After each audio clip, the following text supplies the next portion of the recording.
Assalamualaikum warahmatullahi wabarakatuh. Ketemu lagi dengan Kak Furkon ya di channel Arif Furkon.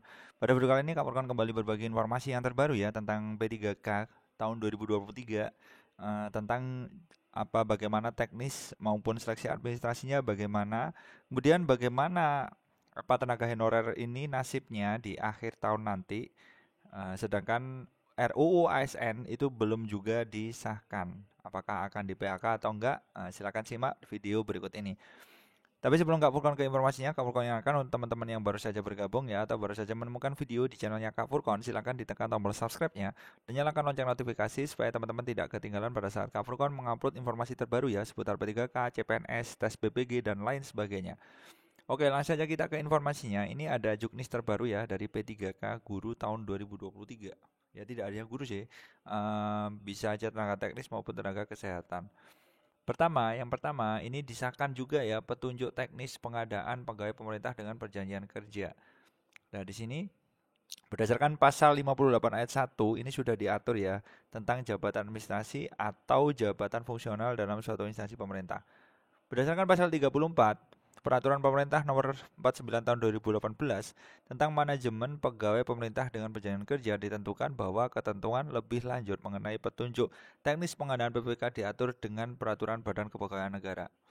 Kemudian pengadaan dilakukan melalui tahapan perencanaan, pengumuman lowongan, pelamaran, seleksi, dan pengumuman hasil seleksi, pengangkatan, dan pengangkatan menjadi PPK yang terakhir tentunya ya Bapak Ibu Guru ya.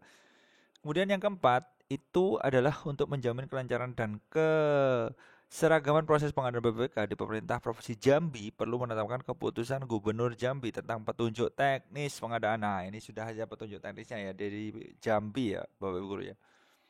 Kemudian yang pertama tentunya ada perencanaan. Perencanaan ini setiap instansi merencanakan pelaksanaan pengadaan BPK di lingkungan masing-masing. Kemudian perencanaan bertujuan untuk menjamin ya kelancaran pengadaan BPK.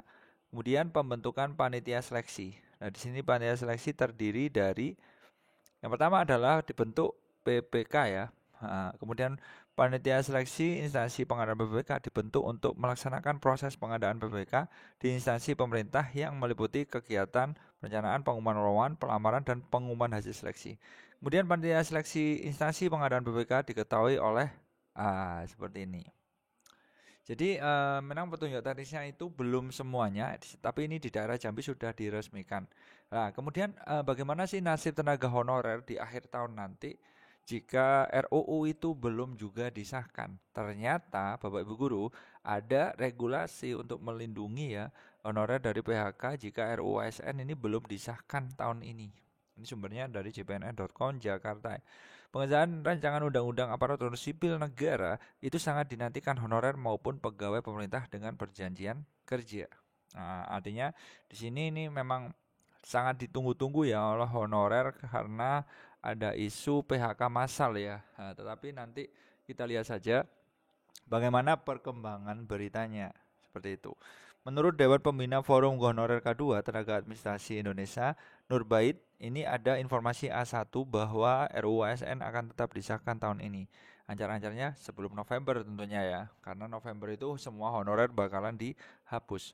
Namun jika ternyata molor ke 2024, Bunda Nur Sapa Nakapnya mengatakan seluruh honorer K2 maupun tenaga non-ASN tidak usah khawatir sebab ada regulasi khusus untuk honorer.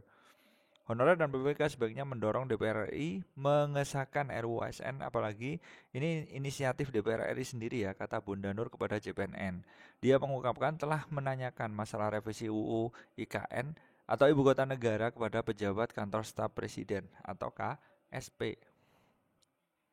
Kemudian dari penjelasan KSP, revisi UU IKN itu memang inisiatif pemerintah. Oleh karena itu pemerintah yang getol untuk mempercepatnya. Dalam SE tersebut, Menteri Pendayaan Aparatur Negara Reformasi dan Birokrasi, Bapak Abdullah Abar Anas, meminta para pejabat pembina kepegawaian memperjelas status serta kedudukan honorer K2 maupun tenaga non-ASN. Para PPK yang dimaksud di sini adalah kepala daerah maupun pimpinan instansi pusat. Seperti itu. Bapak Menpan RB Bapak Azwar Anas juga mengatakan ya berdasarkan peraturan pemerintah nomor 49 tahun 2018 tentang manajemen PPK bahwa pegawai non PNS dalam jangka waktu paling lama 5 tahun sebagaimana dimaksud ayat 1 bisa diangkat menjadi PPK. apabila memenuhi persyaratan sebagaimana diatur dalam PP ini. Oleh karena itu, maka sesuai dengan amanat PP 9 2018, aturan tersebut akan berlaku pada 28 November, ujar Menteri Bapak Azwar Anas. Jadi tidak usah khawatir untuk teman-teman honorer, itu tidak akan di PHK ya insya Allah. Meskipun kemungkinan terburuknya RUU ASN itu belum disahkan di tahun ini. Seperti itu dulu info dari kamu kan, mudah-mudahan bermanfaat. Intinya tetap semangat dalam bekerja dan mengajar, tetap semangat mencerdaskan anak bangsa di seluruh Indonesia. Wassalamualaikum warahmatullahi wabarakatuh.